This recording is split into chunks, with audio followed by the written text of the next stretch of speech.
โอเคพี่น้องเอ้ยอันนี้ไปจำทางกันเจ้าของที่เจ้าของทางเพิ่นผู้สังกัญญาสังกะสีที่ปกปักอยู่แห่งนี้มากินข้าวกินน้ำน้ำลูกน้ำหลานเด้อโดยให้อันพี่นาป้าไม่เดินทกตกก้าลำหน้านี่ก็ให้น้ำอยู่อังอยู่ขังแล้วอยู่ให้อยู่หน้าบ้านนี่ให้ได้เข้าได้หลายเด้อโดยโดยคอยกินก้อนให้คอยให้เจ้าลูกก้อนคอยให้เจ้าลูกพ่อจังได๋15 นาทีสิพ่อจังได๋ว่าแล้วเกิดไปแต่จะไปนั่งกันจะให้ไปกินหม้อแล้วประตูมาแม่บ่ตูนมาแม่ทั้งอ้ายแล้วว่าตอนใหญ่โพดแล้วว่ามันรู้สึกแบบอยากอายจังได๋บุแล้วว่ามาประตูพี่น้องเฮาเบิ่งคักเลยโดยเอาได้ยับเข้าไปได้เด้อมองอันถ้วยนั่นคือยับเข้าไปอีกได้อันว่านั่นน่ะทั้งเบาไล่ลุงหนวดแล้วออกเลยยับเข้าไปอีกโดยยับเข้าไปใกล้ๆลูกจักเป็นรสชาติแบบใดเด้อเฮาขอโทษขออภัยหลายๆยันบ่ถึกปากผู้ใดมื้อนี้นะฮะคล้ายๆกินน้ำข้าวปุ้นใส่สิ้นหมูว่าติ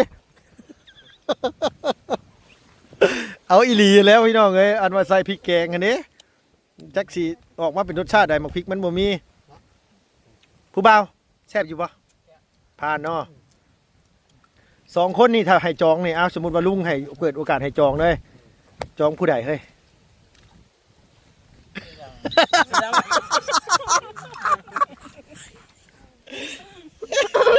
คนใดบ้าง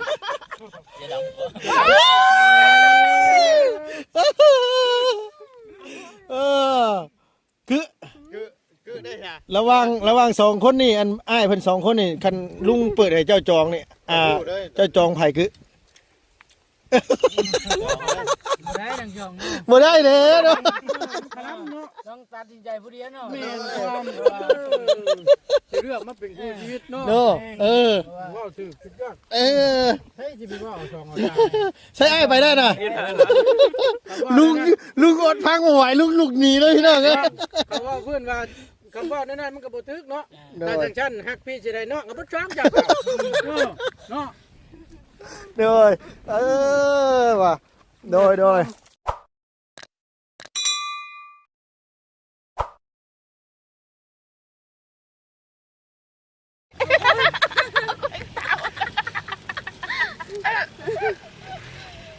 อ้ยบ่ได้สิมึงอยู่บ่ได้ลุงหนวดเอ้ยบ่ตูนมานี่แน่มานี่มันแล้วได้นี่มาซีบเบิ่งแน่นี่ทางนี้ย่านเบิดอะโกยว่าซั่นว่า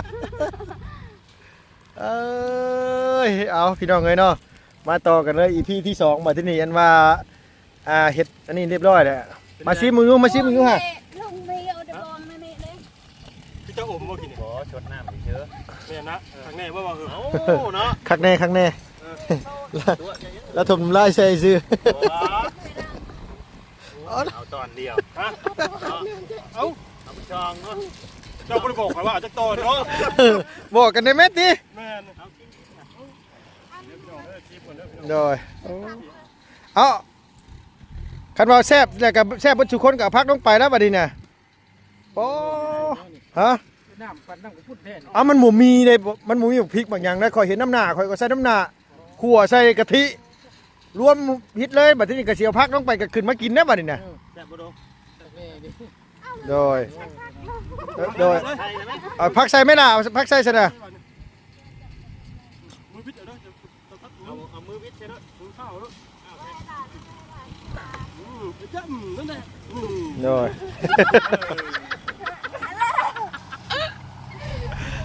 สึกใจ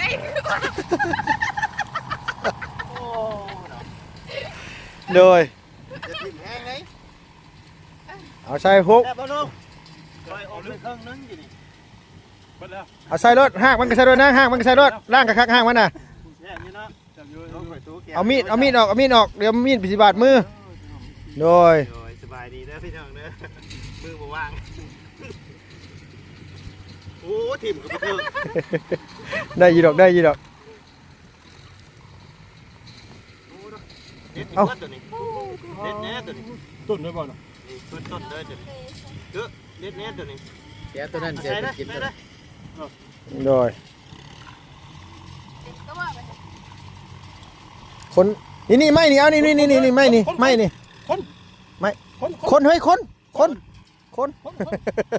เจ้าให้ไปเฮ็ดบ่ อย่าเลยอย่าว่าฉันเลย ยิ้มไปเด้อ เต็มตัวจะได้น้ำหมีด้วย ติดตัวไว้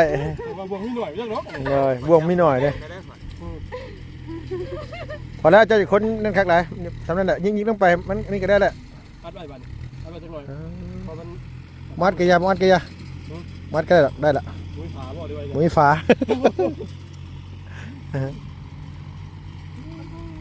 ฟ้าคือสีแซ่บเต๋อเป็นบ่อะไรคักอยู่บ่ ก็ชิมไม่แล้ว สิมาอีก ผู้นี้ไปอยากใส่มาม่าผู้นี้นะ ให้เจ้ามาสินี่บ่น่ะ คอยบอกว่าจะเผาใส่เดี๋ยวจะต้มน้ำดังก็ได้ว่ะ ต้มแล้วก็นักน้ำที่ใช้ โดยเขาตักใส่ถ้วยออกมาก่อน นี่ปัญหาแล้วสิต้มน้ำใช้บ่ เอาตักใส่ถ้วยก่อนแล้วก็ต้มน้ำใส่นี่ แล้วก็เอานี่ถอดลงใส่แล้วก็กดไว้ อบไว้ เอา ตักใส่ไปเลยฮะเอาถ้วยมา ไปไหมไปคือไปเอิ้นอ้ายเพิ่นมากินข้าวไปมาที่นี่ไปไปเอิ้นอ้ายเพิ่นก่อนพี่น้องเอ้ยมาย่อผ้าข้าวผ้าน้ำน้ำกันแล้วจะ คือไปช่องคันเลยเนาะโอ้ยหมูสิตักใช้แบบนี้ โดยเอาพี่น้องเอ้ยเนาะมาเบิ่งเพิ่นรุดให้แปลงหน้านี่แหละมากินข้าวปลาน้ำกันมื้อนี้ก็ได้มาขั่วหมูตอนแรกว่าสิขั่วหมูแต่ว่าคือสิบ่แม่นขั่วหมูเลยล่ะจักไม่หยังมายุ่มมาย่วยพี่น้องเอ้ยเนาะจำบ่ปิบ่พัน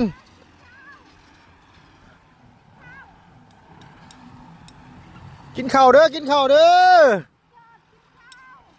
กินข้าวก่อนกินข้าวก่อนไปนะไปฮอดพุ่นนะไปฮอดพุ่นนะผู้บ่าวพุ่นนะ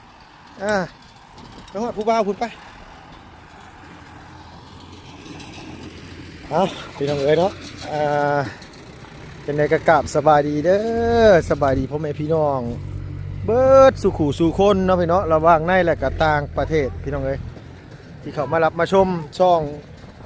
ของลุงเฮิมชาแนลพี่น้องเนาะกราบทักทายสบายดีเบิดชูทาน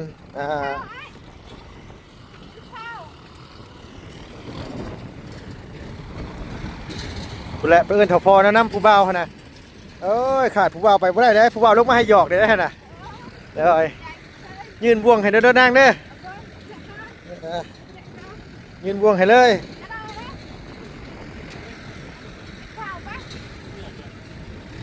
ฮะเอ้าบ่าวกินน้ำมันสามกินตอนไหนน่ะ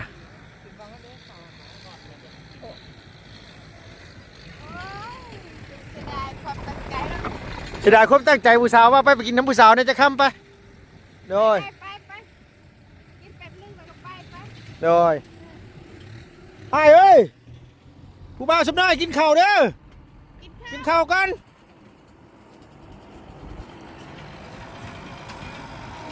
พ่อมองนี่น้ำอ่างอยู่วะนี่อ่างน้ำบ่นี่นะ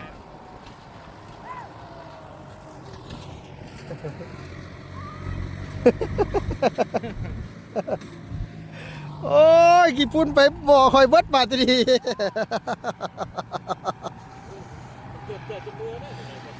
เฮ้อ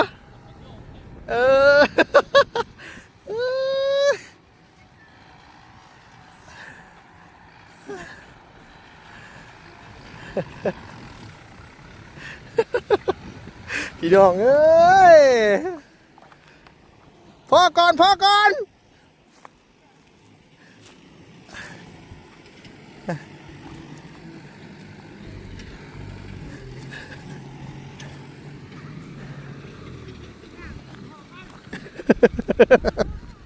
กี่ฝุ่นลงหมอจากแซบแงะบัดบาดเดี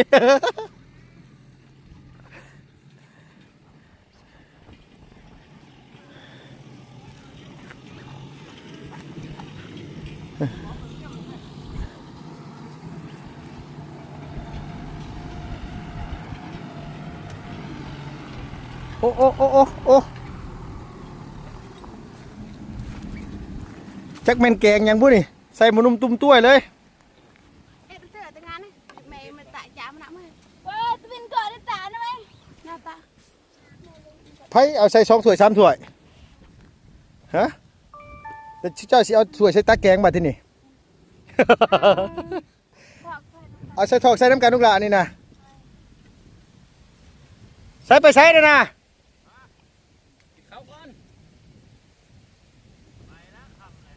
เอากินข้าวก่อนมากินก่อนฮะเอาแล้วสุเจ้ามันขลับไหนขลับไหน กินน้ำกัน ได้แล้วจังนั้นมันก็ฮ้อนมันนี่ละโดยมันเดี๋ยวกินแบบกลางห้างกลางทงกลางท่าได้นี่ได้กินแบบบ้านๆได้มา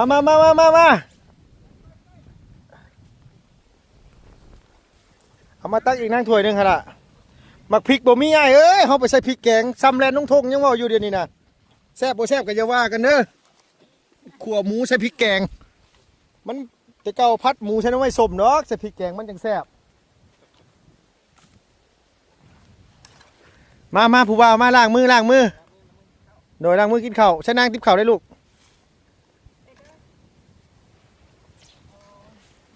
มีขั่วหมูแล้วก็ต้มมาม่าพี่น้องเอ้ยกินแบบง่ายๆได้เนาะคือเนาะเอาน้ำใส่น้ำนางลูกละโดยคันกินโบเวตกับเมื่อกินอยู่เฮือนคิดเห็นกระปุ้นประตูนอยู่ได้อเนาะพอละน้ำกะเพิ่นกินบัวลายอันปลาไดดอกกันถ้าว่าผู้บ่าวขนาดคันสีลายเนี่ยกับท่าพ่อนี่ครับทั้งง่ายแล้วนี้เดี๋ยวเราก็ลุงนี้อันผู้บ่าว2 คนน่ะสีอายผู้สาวกันสิกินหน่อยลงคือกินหลายบ่คือกินหลายเนาะมาแม่มานั่งน้ำกันเจ๊กๆหน่อยจะคำ2 คำโอ้ยสื่อซาใหญ่ได้นะค่อยคุดซะอยู่นี่ค่อยฝังเจ้าอยู่นี่เลยได้นี่ไหนมาให้แม่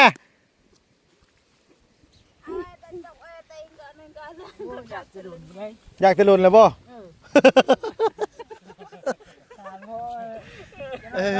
คือต้องมานั่งทั้งนี้นะคือมานั่งทั้งพี่ละมานั่งนี่ นั่งพร้อมกันกับไอ้เพื่อน โอ้โดยกินอยู่ป่าอยู่ดอนก็แบบนี้แหละพี่น้องเอ้ยโอ้คือไปนั่งทั้งพุ่นลูกไปนั่งทั้งพุ่นทันแล้ว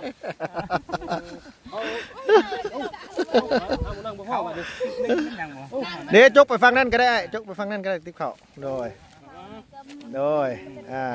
ขอโทษขออภัยหลายๆอันมาย่อซ่ามื้อนี้นะ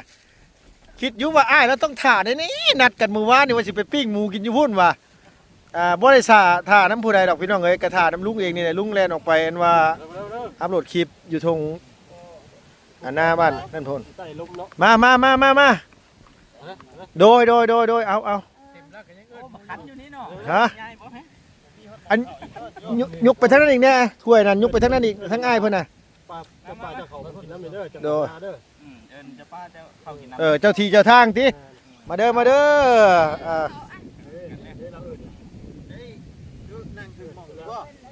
บอกให้กึไปนั่งฟังนั้นยังบอกอยู่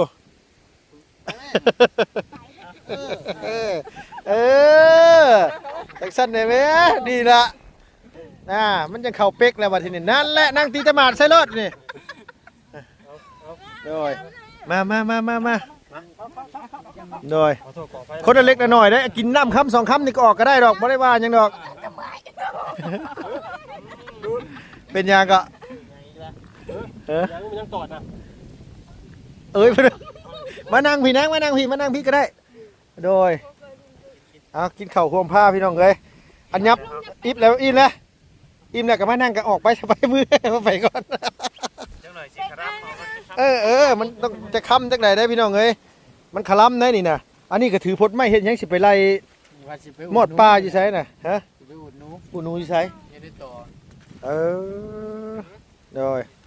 จักแซบบ่แซบเลยเอาไม่อ้ายเอาแม่โดยเราบ่ถึงกันนะโดย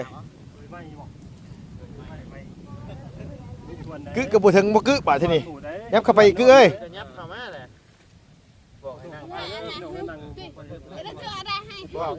ตอนกับต้นใหญ่หัวหน่อยังไงโดยบ่ใหญ่นะสำหรับตอนบ่ใหญ่นะ บ่วงกันเนาะ เคยบ่วงมันคือมีหลายขั้นอยู่แม่นบ่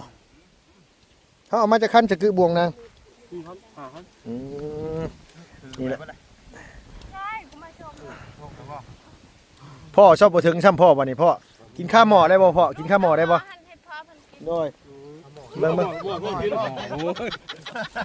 เอาพ่อเอาเปล่าอันถ้วยนั้นยับไปทั้งนั้นบัดที่นี่เอ้ยเยี่ยมนี่เด้นี่ฮู้ได้ละว่าไผสิเป็นเคยเฮือนนี่นะบัดนี้นะเป็นเคยเฮือนนี่อยู่บ่ โชดบ่นี่ โสดบ่เลย พอดีได้นี่พอดีได้นี่ แต่ผู้นั้นโสดลูกติด โดย อ๋ออันนี้ได้อันนี้ได้ ว่าหมายถึงว่าทั้งผู้หญิงอะนะอันนี้โสดลูกติดบอกแล้วเพื่อไว้เด้อ โดยอันนั้นน่ะเป็นโสดลูกติดตัวนั้นน่ะอันเสื้อดำนี่ส่งลายนี่น่ะโสดแท้ๆเลยโสดจริงๆเลย ทั้งโชดทั้งชด คันบ่เชื่อกับฝนตกเดือน6นี่กับปักตะไคร้เท่านั้นเด้อ กันปักตะไคร้ยังตกอยู่ถือว่า ธรรมชาติ ธรรมชาติ ธรรมชาติมัน ไผสิมาหยุดฝนฟ้าอากาศได้ขอยอยากถามแน่ให้เด็กน้อยเกิดไม่ไปปักมันก็บ่หยุดคือเก่ามันบ่แม่นแนว คือเอ้ย เขานั่งบนหัวมันเนาะ ชั้นน้ำก็บ่ท่วมแล้วเนาะอยู่หาดใหญ่อยู่ภาคใต้อยู่ทางฝั่งไทยโอ้นั่นแหละเจ้าเพิ่นอยากกินมาม่านะมาจักประตูน กินจนสิอิ่ม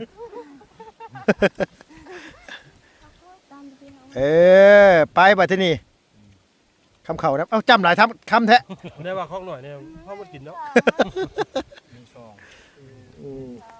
โอเคพี่น้องเอ้ยอันนี้ไปจำทางกัน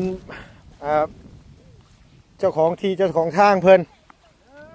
ผู้สังกัญญาสังกะสีที่ปกปักอยู่แห่งนี้มากินข้าวกินน้ำน้ำลูกน้ำหลานเด้อ โดย ให้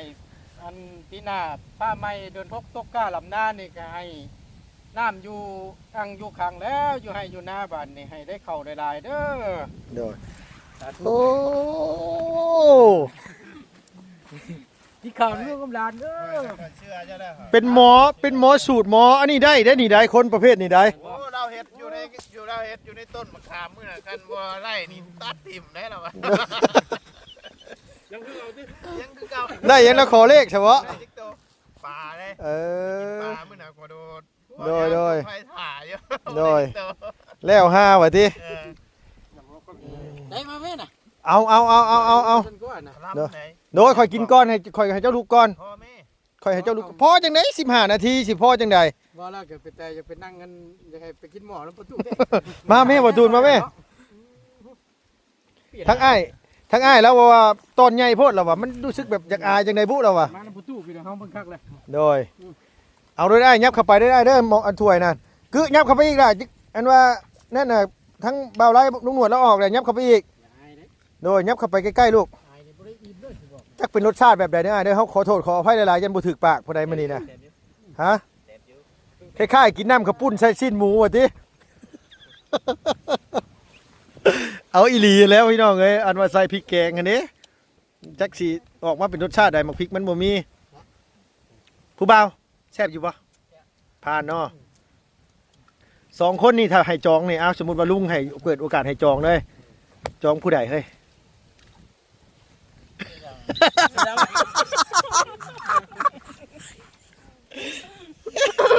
คนได้แบบ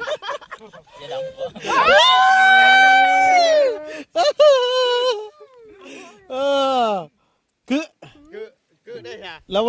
ว่างสองคนนี่อันอ้ายเพิ่นสองคนนี่คันลุงเปิดให้เจ้าจองนี่เจ้าจองไผคือ ได้ดังยองเนาะ บ่ได้เลยเนาะ ครับเนาะต้องตัดสินใจผู้เดียวเนาะ แม่ แม่ น น ความ สิเลือกมาเป็นคู่ชีวิตเนาะ เนาะว้าวถือสุดยอด เฮ้ยสิไปว่าเอาซองเอาจาน ใช้อ้ายไปได้น่ะลุงอดพังบ่ไหวลุกหนีเลยพี่น้องเอ้ย เขาว่าเพื่อนว่าคำว่านั่นมันก็บ่ถึกเนาะ โด ถ้าย จังซั่นฮักพี่สิได้เนาะก็บ่ช้ำจักเนาะ โดยว่ะโดยขะลำได้ล่ะว่ะขะลำได้ล่ะว่ะ จู่อยู่ ชูอยู่ จู่อยู่ครับ โดย เดี๋ยวนี้แม่นั่งใจเย็นถึงเงินงวดถึงเงินตัวไว้ในนั้น เก็บอาการ เก็บอาการนี้ โดย ใจเย็น บ่แม่นหยังได้ทีมมาม่าน่ะยังบ่มีคนกินบ่แม่นหยังได้อยากอายผู้บ่าวผู้บ่าวก็อยากอายผู้สาว ตักไปเลยสมบูรณ์นะ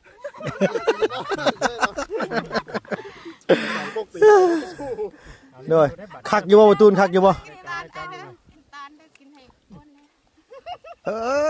หัวกันสิงตาน้อยเบิ่งผู้สาวได้เด้นี่นะโอ้ยโดย คนนิดหน่อยที่ตาใหญ่อยู่ ผู้บ่าวก็เล็งผู้สาวไว้แต่หึงแล้วฮู้อยู่มื้อนี้ผู้บ่าวว่าผู้สาวคือบ่ออกมามื้อนี้สิว่าสิมาเฮ็ดกับข้าวให้กินก็บ่มาจักเทื่อสิว่านะนี่ เนี่ย เป็นหยัง เนี่ย เป็นหยังเป็นหยังคือเป็นหยัง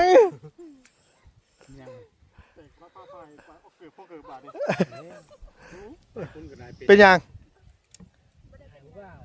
เฮ้ยไอ้ผู้เบาโอ้ย เขิน กินเจ้าบ้าเว้ย อันนี้แหละเขาจะได้กินหลาย โดย กินข้าวกับผู้สาวนี่คนกินโบราณเขาได้กินหลาย บางเทื่อผู้ชายบ่อายเพราะว่าอายก็ผู้ชายได้กินหลาย กับอิ่มแน่แหละ โดย กับบ่ได้ว่าดอกกับบ่อิ่มก็คือว่ามันจะสู่ตายกันแหละ มันคือปุ๊บไปทั้งไหนนะเฮ้ย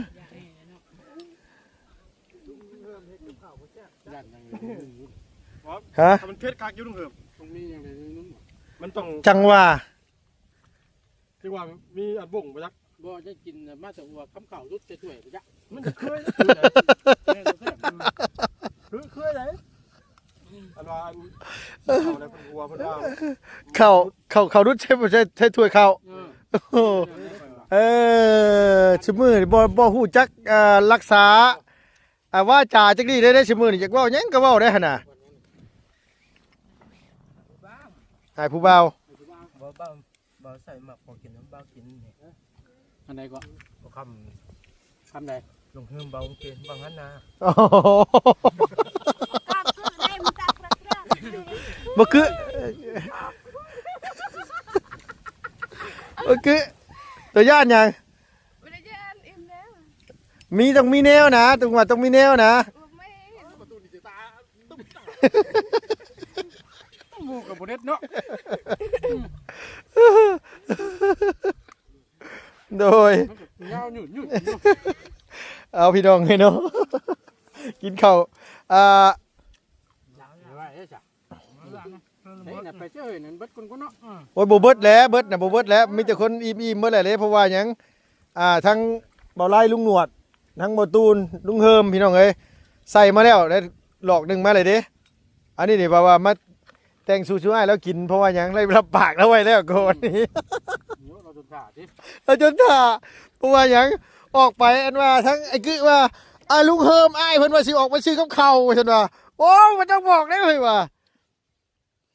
หมูมานี่หมูนี่ปูปะมันนี่ แซ่บอยู่หรอวะบ่ฮะบ่คือจักว่าอันว่ามือผู้บ่าวซูนบ่จักเมื่อกี้นี่บ่ก็เลยอันว่าเศร้าฮะเนาะแท้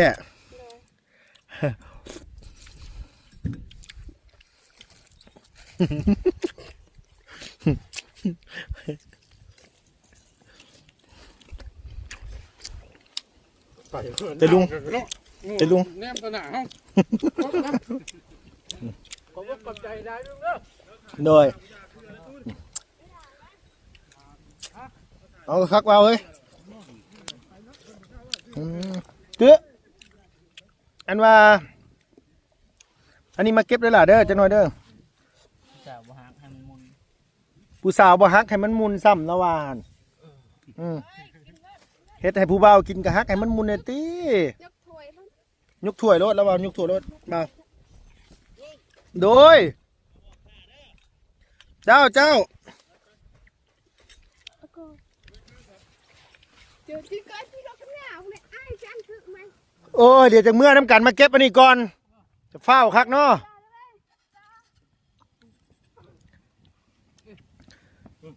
เอาเลย หน้าสีแล้วเลยปั๊มมาเด้อผู้บ่าวเด้อเด้อล่ะเด้อโสดได้สาวผู้นั้นน่ะโสดแท้ๆได้หั่นน่ะ อันผู้นี้ในโสดลูกติดผู้นี้น่ะผู้นั้นก็โสดอยู่แต่โสดผู้สาว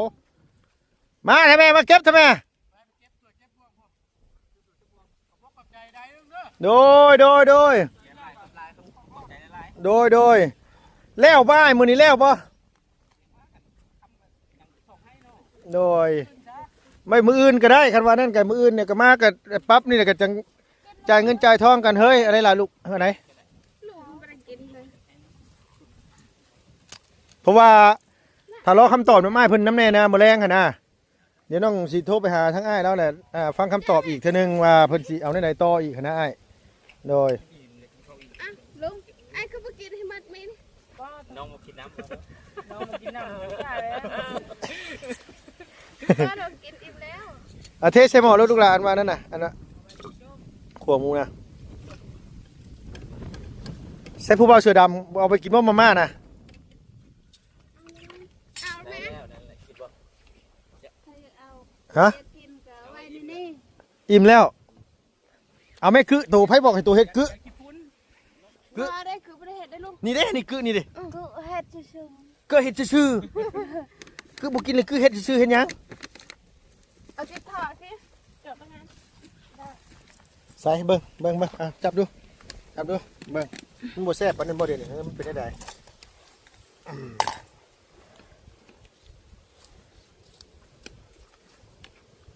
ก็ไอ้ไปถึงมันบ่จ้ะ คันกินเบิดนี่ข้าวแรงชอบบ่ได้กินหมื้อแลมื้อแรงนี่นะ โอ้ยกินด้วยนะ สิบ ลุ อง กหัน บ่ต้องยันอ้วนเองดอกชำรุงก็จะว่าเอิ้นตัวดีพี่งาม จากสตินเลยปั๊มเด้อตัวนี้หักเลยเนี่ยบุก แม่ หักดอกหักบึ้งจะบึ้งเนี่ยมันแน่หมดนั่น อันนี้นี่บ่ฮัก ยานแล้วมา โดย ไม่ได้แล้วนะลองมัดจะมีสอนมึงก็เอ็มเด็กค่ะนี่มันจะมามึงก็แปรมันสักนิดนิด นอกดาวดีกว่าอยู่ร่วมกันหลายคน แล้วอยู่เปรี้ยวมันฮักอยู่ลายกบกบมัน โอ้ยยันแต่มันฮักกันให้เอายันมึงแน่มันกลัวทุก โอ้ย เรื่อง เจ้า อยู่ บัวเจ้าคือยาวไอ้ น่ะมึงแน่เหงาอ่ะน่ะมึงเหงามันพื้ว่าอยู่ปันกระโปรงสาวแดนเซอร์แท้เลยเนาะไอ้น้อน่ะเนาะ จอดรถด้วยจนยานยิงจะค่อยรถ มึงแน่ฮะปึกสร้างอยู่ว่าบ่ฮักสิไปเรือ หักนะหลบมองแล้วเท่าไหร่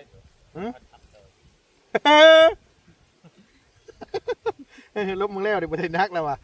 มันบ่ทันได้ฮักเนาะ พวกเตียงกกเลยมันหักนะมันหัก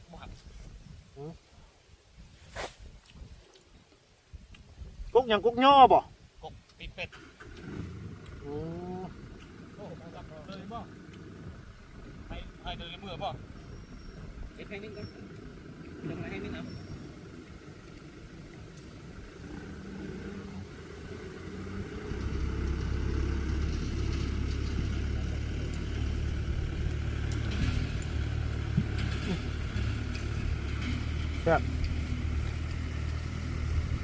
จะกินหมูวัดเดี๋ยวให้มันเค็มใช้น้ำได้เพื่อน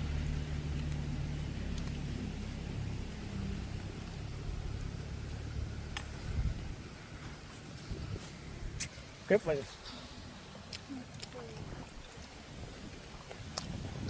โอ้ยบ่เป็นตะเดือแท้พุ่นน่ะ